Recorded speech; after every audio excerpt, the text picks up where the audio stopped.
Avec le nouvel événement sur le néant qui arrive, je me suis dit que ce serait pas mal de faire un petit point sur ce qu'on connaît déjà à propos du néant. Les textes qui font référence sont éparpillés à travers le lore de Runeterra et ce petit topo vous permettra d'être au point pour la sortie de l'impératrice. Le néant était là avant même la création de l'univers. En fait, il n'y avait que le néant. Puis, Aurelion Sol et les autres êtres célestes ont créé les étoiles et les galaxies qui forment aujourd'hui l'univers. Avant ça, les êtres immatériels du néant ne savaient même pas qu'ils existaient. Ils n'avaient pas conscience de leur propre conscience. Et pour le néant, la création du monde matériel était une gêne insupportable, une lumière trop brillante qui gâchait leurs ténèbres infinies. Avec le temps, Runeterra a vu le jour, et parmi les premières entités à peupler Runeterra, il y avait les demi-dieux du Freljord. Anivia, Ornn et Volibear en font partie, et ont façonné la Terre. Plus tard sont nées les trois sœurs, Lysandra, Avarossa et Serida, et le reste des mortels. Ce ne sont pas des demi-dieux, mais elles avaient une forte connexion à la magie et cherchaient à conquérir tout ce qu'elles pouvaient. Ce sont elles qui ont eu le premier contact avec les êtres du néant, qu'on appelle aujourd'hui les veilleurs. Ils ont été appelés comme ça parce qu'ils surveillaient notre monde depuis leur dimension sans pouvoir véritablement intervenir. Les veilleurs voulaient conclure un marché avec les sœurs pour pénétrer dans le monde matériel.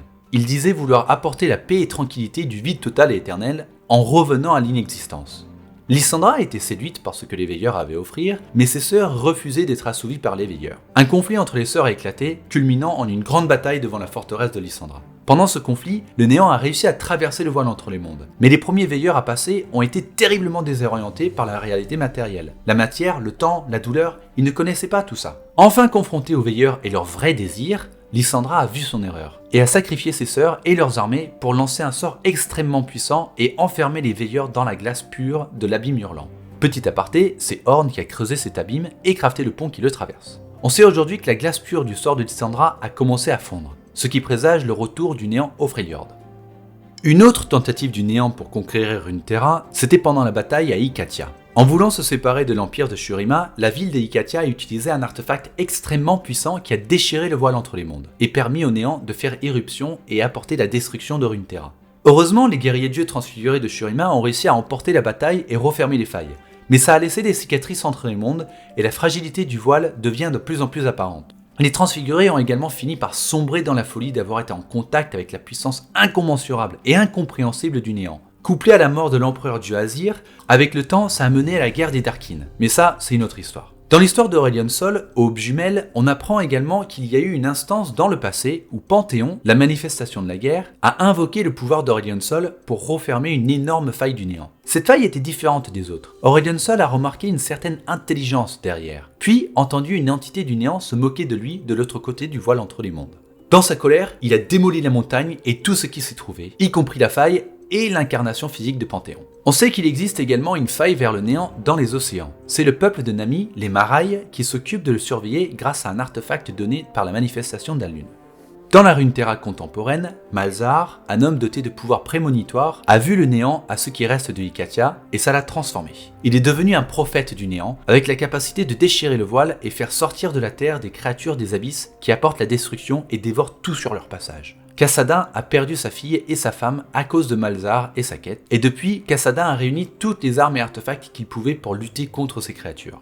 Parmi ces artefacts, on retrouve la lame éthérée de Orok, l'ancien transfiguré de Shurima qui avait trouvé comment battre les Néantins. Il ne le sait pas, mais sa fille est en fait encore en vie, et mène sa propre lutte contre le néant. Il s'agit de Kai'Sa. Elle est tombée à travers une des failles créées par Malzahar, et depuis, elle lutte à la fois pour sa survie, mais aussi pour empêcher la venue du néant sur Runeterra. Dans la cinématique de Warriors, on voit que Kai'Sa a rencontré Ezreal pendant une de ses fouilles à la recherche de la larme de la déesse. Elle a également rencontré Talia, qui, elle aussi, essaye d'empêcher les Néantins à consommer le monde. Elles se sont d'abord rencontrées dans l'histoire Le Bout du Tunnel, et dans la dernière cinématique de Riot, on peut les voir affronter Rek'Sai ensemble à Xôlan, une ville anéantie par les Néantins.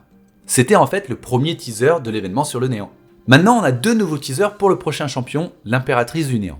Dans un d'entre eux, elle fait passer un message à Vel'Koz et dans l'autre à Malzahar. Même si ces deux teasers sont assez courts, on peut les analyser et faire quelques hypothèses sur ce qui va se passer. D'abord, elle dit à Vel'Koz que les veilleurs qui sont à son origine ne sont pas aussi puissants qu'il ne le croit, et que leur vision pour l'annihilation du monde matériel est incorrecte. Vel'Koz travaille pour ces veilleurs, et il a l'air plutôt effrayé dans ce teaser. On peut donc se dire que l'impératrice sera potentiellement une ennemie des veilleurs et de Vel'Koz. À Malzahar, elle dit « mon prophète ». On comprend alors que c'est elle qui est à l'origine des visions de Malzahar. Elle a également un troisième œil sur le front, tout comme lui. Cette image de petite fille, ça se peut que ce soit une référence à Kai'Sa, la raison étant ce petit papillon qu'on retrouve également sur le nouveau splash art de Kai'Sa. Et dans ce teaser, l'impératrice dit qu'elle veut détruire tout. Mais dans ce cas-là, qu'est-ce que c'est la différence avec les veilleurs? Grâce à l'histoire Le Festin du Prophète, on sait que l'impératrice du néant a d'autres projets qu'eux. Voici ce que Malzar annonce dans ce récit. Le néant a pris une nouvelle forme, une nouvelle possibilité. Autrefois, je voyais le monde se terminer dans une absence de lumière et de ténèbres, et il ne restait rien. J'avais tort. Ce soir, je viens réparer ce tort.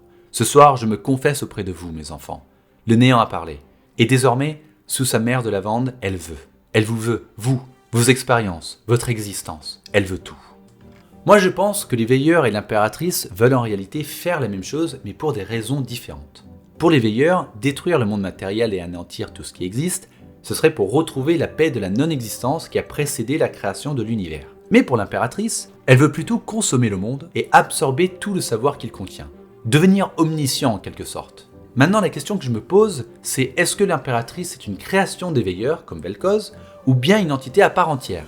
En tout cas, j'ai hâte de sa sortie. Ça se voit clairement que Riot essaye de ficeler toutes les histoires de champions ensemble du mieux qu'ils peuvent en préparation de la sortie de leur MMORPG.